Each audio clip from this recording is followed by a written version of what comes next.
So this mom 24-hour, 48-hour, much as you can manage, time away is something that I have done for a decade now. Basically, yeah, about 10 years.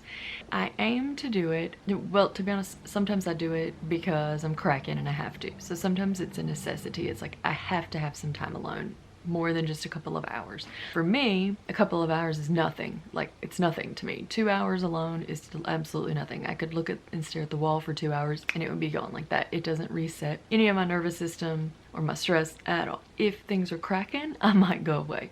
But I think it amounts to, you know, maybe once a quarter, one every 3-4 months, something like that, where I would try to go away for a day or 2 days. So I'm gonna tell you how you can make that happen for you and how to make it actually be worth it. So the first thing is you can do this on nearly any budget, or even if the budget is zero. So let me tell you how.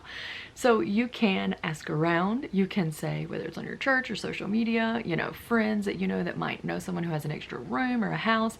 Maybe not a full house, because then you'd probably maybe have to clean before, but somebody who has like over the garage apartment, or you know, somebody who has a camper. Honestly, mama, you literally go sleep in somebody's RV for a day. I think, why not?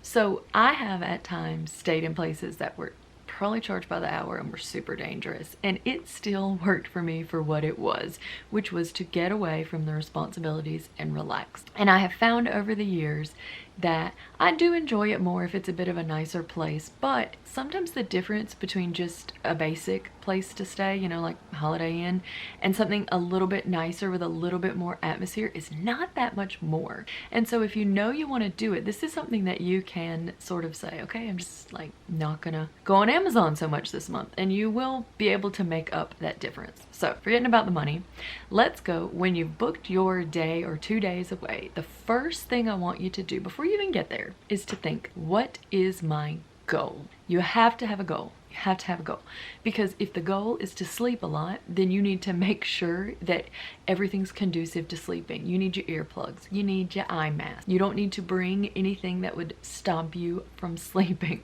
You don't need to book in an area that's like downtown, it's super busy if you're not used to that, because then you won't be able to sleep well. You want to make sure you don't get a room that has huge, massive windows. You see what I'm saying? If your goal is sleep, you make that happen. If your goal is to just veg out and totally relax, then you want to know that, because you want to make sure you bring some books, or you have a movie or two lined up, or an audio book, or a series that you want to watch. And I'll tell you why this is important, because if you get where you want to go and you're like, oh yeah, I'm gonna relax, and then you don't really have a book you want to read, you're like, pick up a book that kind of isn't good, and then you don't feel that enjoyable. You kind of feel like, oh no, I got all the way over here, I hate this book. Or you can't pick out a movie and you start watching a movie and you're like, this one, and then you think, oh no, I'm all the way over here, I don't even, you see what I'm saying? You won't feel as much at peace, because it won't feel like it's going like it's supposed to.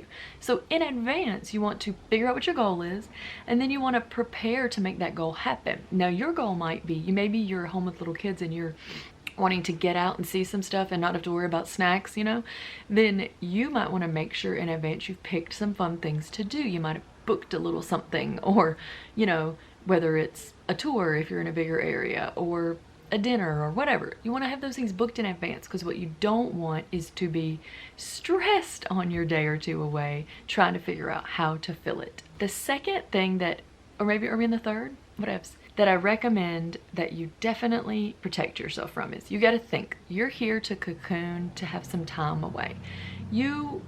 It's going to go by fast. You can't fill it with things that will make you feel anxiety. So let me explain. This trip, I knew I wanted to read, and this is my Kindle.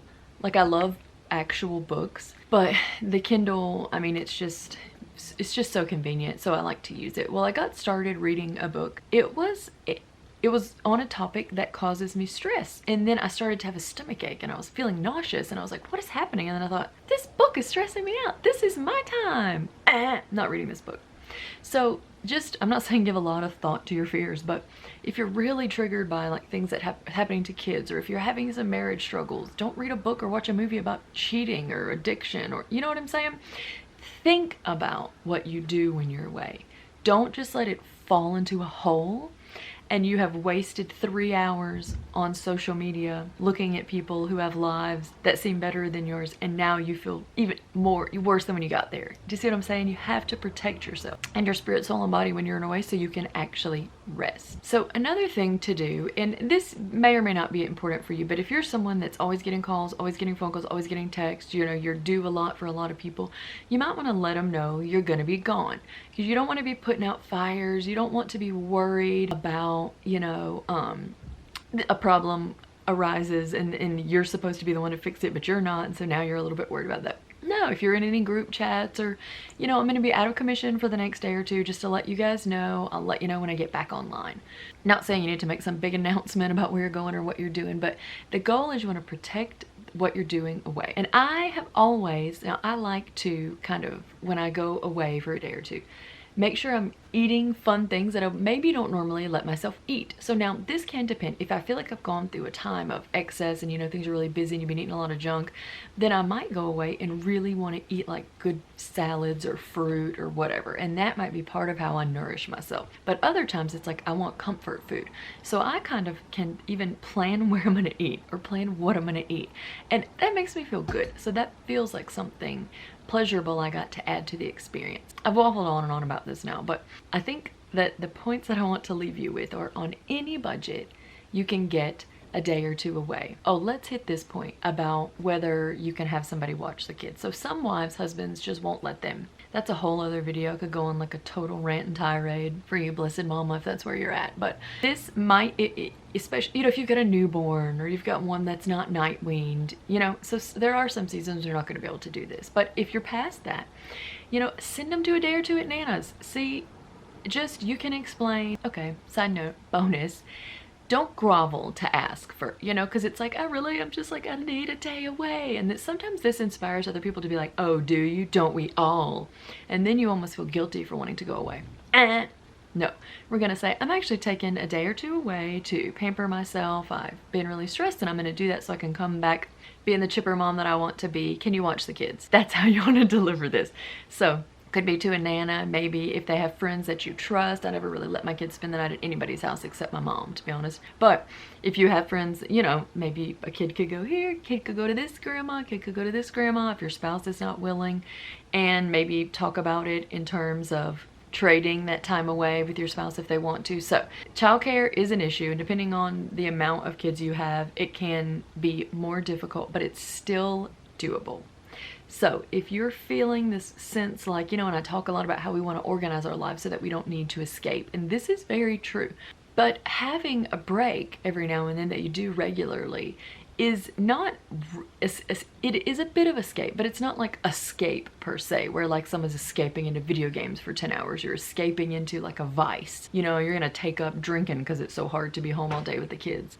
Maybe I should do a whole video on why rosé all day is actually a terrible branding message. But anyway, having these regular, but not too often, but regular breaks just really help to keep you rejuvenated. They give you something to look forward to. And I think they're just a great way to kind of reset the nervous system a little bit, give yourself a lot of sleep, make sure you're relaxing, nobody's interrupting you, make sure to turn your phone on, you know, this silent. I mean, you might be using it to watch movies or read books or something, but just make sure you're not doing the daily things of life so that you can really focus on just regenerating and rejuvenating and having a peaceful time. I hope that in the comments, actually tell me in the comments, does anybody do this already?